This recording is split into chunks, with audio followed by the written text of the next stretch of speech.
Schmigadoon! Smigadoon is a TV series. It's like 6 eps, half an hour per ep. Which is a story of him and a her.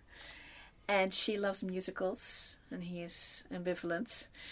And they are together, but they are not married. And it's going a little rocky. It's not brilliant. It was better. It's now not so better. They've been together 5 years, and she suggests they go on a retreat for marriage counsels. I suppose, sort of a camp for getting to know, getting closer to each other. It's a walking thing with a tent and backpacks and stuff like that, and they bicker and they can't put the tent up, and it's very banal. And then it gets cold and it gets misty and they keep walking and they come to a bridge and they walk over the bridge. Peanut Gallery is already smiling.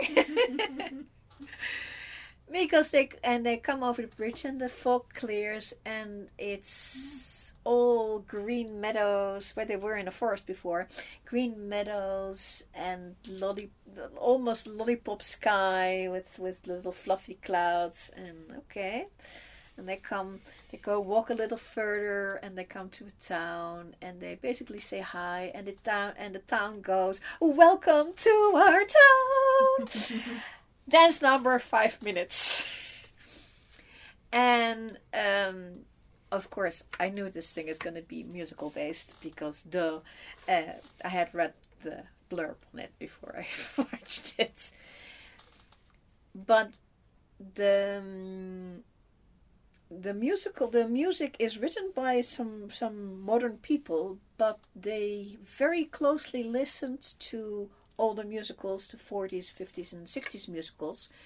And this particular song very closely reminded me of the opening song to Oklahoma.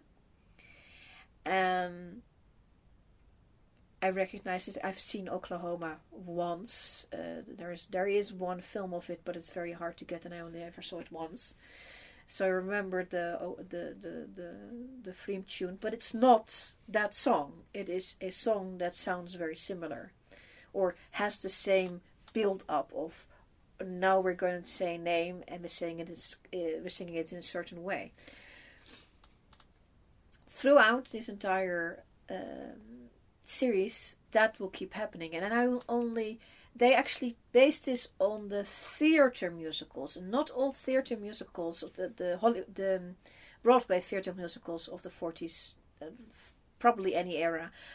But I've not seen all of them because I can't go to bloody Broadway. I can only get what is on film. I can see that, or when they've done somebody's done a televised version of it and put it somewhere so I can see it. Not all of them have been. So half the songs I don't recognize in any way, but some of the songs I do. Like Too Darn Hot, it comes up, but it's not Too Darn Hot. It's like Too Darn Hot. And so all the songs are original, but they are like something. So I'm assuming every song is like something else. So the target audience for this is the Broadway going audience. Not me. I'm the film going audience. The other thing I have to say, I watched this when I was really, really sick. Because I got the flu. I got the other flu, not the sea flu, but the other flu that was also going around and making everybody very sick. And I have to say, I don't know about the pacing. I can't say if this was paced right. I think it may be slow. I think not enough happens in the story to keep it going. It's very entertaining in that it's colorful and all the Easter egg elements that hark back to other musicals that some of them I know and some of them I don't. But the story itself is that so they come to the town. They were already sort of starting to break up, but the town is all about everybody stays together and everybody's paired off. Very heteronormative, very paired off. They even have a squad of older ladies that make sure that everybody is paired off. But since they almost in the middle of the town have a big fight, to which the town has a little fight song, of course. She runs off in one direction, he runs off in the other direction, and they run into the few single people in town of the opposite gender, and stuff ensues, and that's basically what this thing is about. And I think the interesting thing about it is that it exists. And the way they make musicals, I mean, you have to like musicals or don't watch this thing. I mean, if you don't like a West Side Story or Kiss Me Kate or stuff like that, don't watch this, because you're going to get annoyed, because they have a song every 5 minutes. And they are the musical songs where the song actually tries to drive a little bit of the plot or highlight one thing in the plot and do a dance around it, which is normal for musicals. If you don't like that, don't watch this. It goes way too slow, because the entire story is not that long. I'm not going to spoiler it anymore. Bar one thing, the heteronormativeness will get tarnished, so don't worry about that.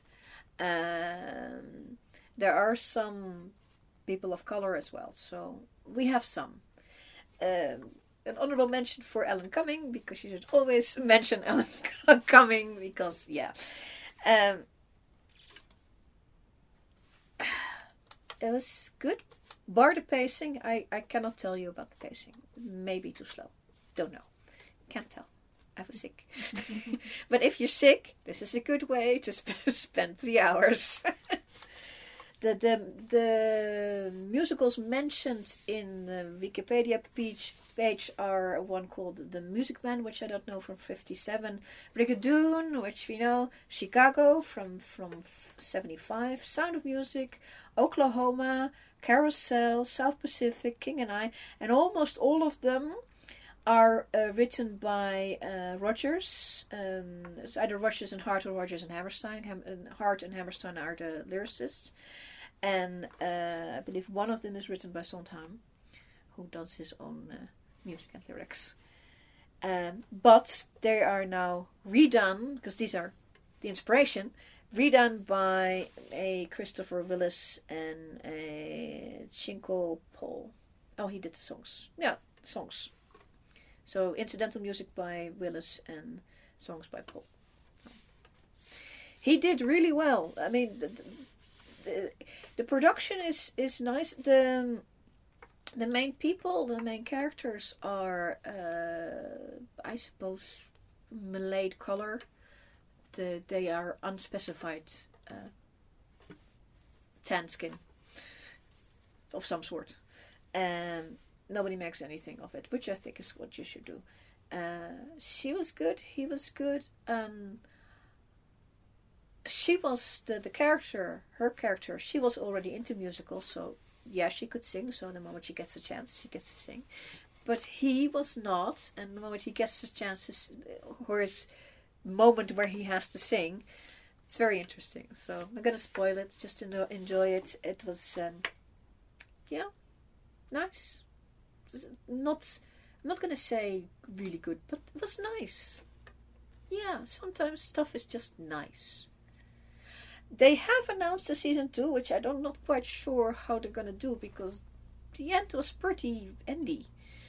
You know what I mean? But there's a season 2 announced. I think it probably was very successful. If you like all these musicals and you like them on CD, or you go to Broadway type musicals, or you live in a place where you cannot possibly go but you watch the movies, yeah, whatever you do, you look at least half the references, and if you're lucky, you can get them all. But yeah. The second series will have homages from the 1960s, 70s, and 80s musicals. Okay, so maybe colourful things like Sweet Charity and stuff like that is what I'm going to expect. There's a lot in the 60s especially, and there's some really interesting stuff in the 70s. Yeah, I hope they don't box themselves in by saying, "Oh, we must do this period in this season." Because I do think they have, like, Chicago in 1975 is outside of the 40s, 50s, 60s. So I hope they take that as a hint, but not as a must kind of deal. Well, they said they kept to the 1940s and 50s musicals in the first series. Yeah. Okay. Works for me. Yeah, it's very recognized. If it's a bit flexible, that's fine.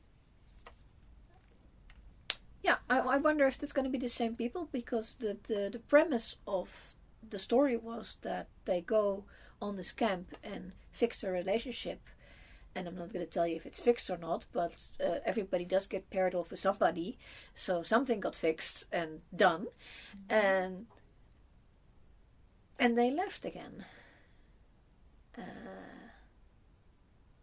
Or maybe somebody, other people. I don't know, they have lots of options. We'll see when it comes out, and I will try not to get sick next time to watch it. And I will tell you the pacing then. How about that?